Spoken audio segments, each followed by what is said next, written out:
I'm going to show you guys now, for those of you who are finished with your actual design and painting it, is how to add a background to this particular piece. So the first thing you're going to do is you can go to another search engine, a Google or whatever, and you can find an image for your background. And just make sure that you save that you save image as. What you might find is that some images won't let you save them. And sometimes some of these pictures are copyright protected. So if it doesn't let you save it as an image, then, just find another one. And we want to go to Photopea. We want to open. We want to find that picture and open it up in Photopea. It'll pop up in its own sort of window. If you look at the top of Photopea here and you have multiple projects open, right underneath the tool selection area, you'll see the different sort of little windows for those pictures. I've already done one with the background, but I'm going to demonstrate once again how to do that. So now that you're back to your painted character, we're going to take a look at our layers window, and we're going to see that we have a lot of layers. You should have a layer for every level of color. Now, what we want to do to put the background on this is we want to compress all those layers into one. How are we going to do that? Well, all you have to do is hold down the Control key, Shift, holding them both down, and then you just have to tap the letter E, like everything. May take a second to load, but what you're going to see is it merges the layers. Now, when you look in my layer window, you can see it says hair. The reason it says hair is it takes the name of whatever the top layer was. And I have another layer down here, and this layer didn't merge because this layer was invisible. I'm going to go ahead, select that layer, and just delete it. We don't need it. So now you see I have one layer here. When I click the eyeball on that layer, the layer completely disappears. And this checkerboard that you see underneath it, this checkerboard means that nothing is there. I'm going to click back on my eyeball. My picture is back. You see the little thumbnail. It didn't go anywhere. So this picture right now is my colored drawing, and it is also this white and gray background. What I want to do is I want to erase this white and gray background. One of the ways we could do that is we could look at our toolbar to try to find the magic wand. The magic wand looks kind of like a sparkler. It has like a little stick with a sort of explosion at the end of it. It might be hiding underneath other tools. You want to find the magic wand. Now when you click on with a magic wand, it'll select everything that's similar. So when I selected over here on her chest, it selected all the gray area. I clicked over here, it selected all the purple area within that sort of shape. I did it over here, it did it on the face. I click on the outside, it should select, everything that is white or really close to being white. Now you might notice it misses some parts. All right, so to get those parts, you could try a couple different things. One is you could change the tolerance on the magic wand. If you make the tolerance higher, let's say it's 30, I'm going to make it 60. When I click, it may take a little bit more, it may take a little bit less. This time it took a little bit less.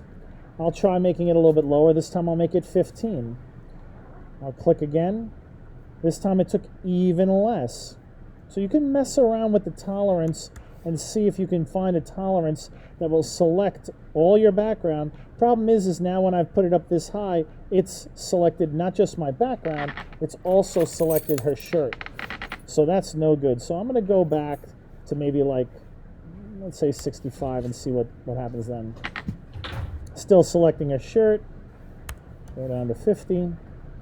All right. So now I got to 50. You can see all of my background has been selected, but none of my character has been selected.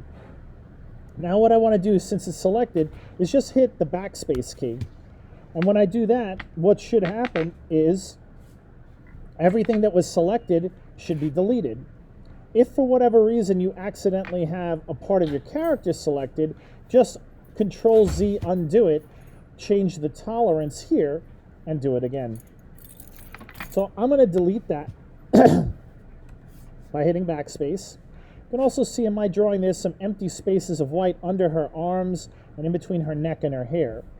just while I still have the magic wand selected, I'll click on that, hit backspace, click on that, hit backspace. I'll zoom in. I'll do the same here and the same here. And again, your job is to find a tolerance that is enough to select all the white without selecting your character itself. So you may have to play around with the tolerance and try different numbers. Now, as you see, I still have an area that's selected over here. To deselect things, you hold down Control and then press the letter D, like deselect. Now I have my character all by herself with nothing around her. Interruption. The following students, please report to room 125. Muhammad Zafala, Fortune. So what we're going to do is we're going to switch. Daniel Cobain, Dawson Phils, Andre Alexis, Elisa Billings, Anthony Castro, O'Neal Spence, Johnny Haynes, Christian Acasey, Jamari St. Jean, Brian Welsh, and Ben Weber. Please report to 125. All right. So now we're going to go switch from our project to our background. Now we want to select all of our background. That's going to be holding down the Control key and pressing the letter A. That will select everything. You can see the outline around it. We want to press Control C to copy. And then we're going to go back to our original thing and hit Control V to paste.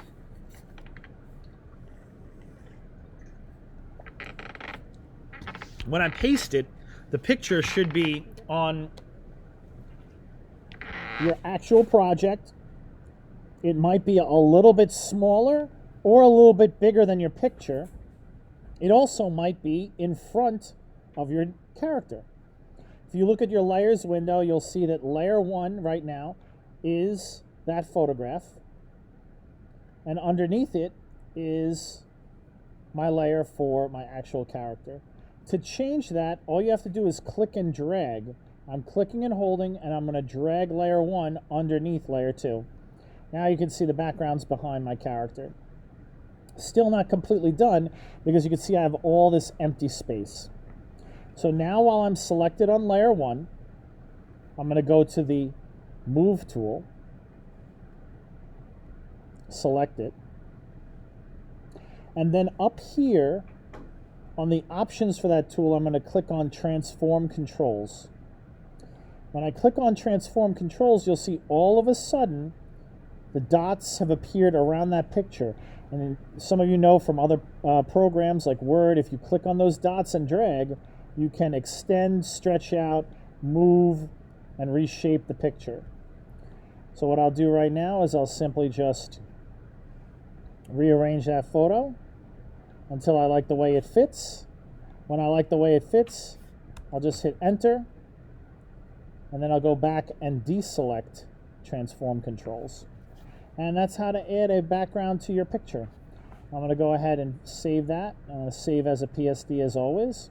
And if I'm totally done with this, I can go File, Export As, and export it as a JPEG, a JPG. This is a universal file type that will open up in almost any program that you bring it into. So I'll just go to that. When I open up the JPEG, it may give me some options. The quality, I like to put up to 100, and then just hit Save. And there's my picture with the background.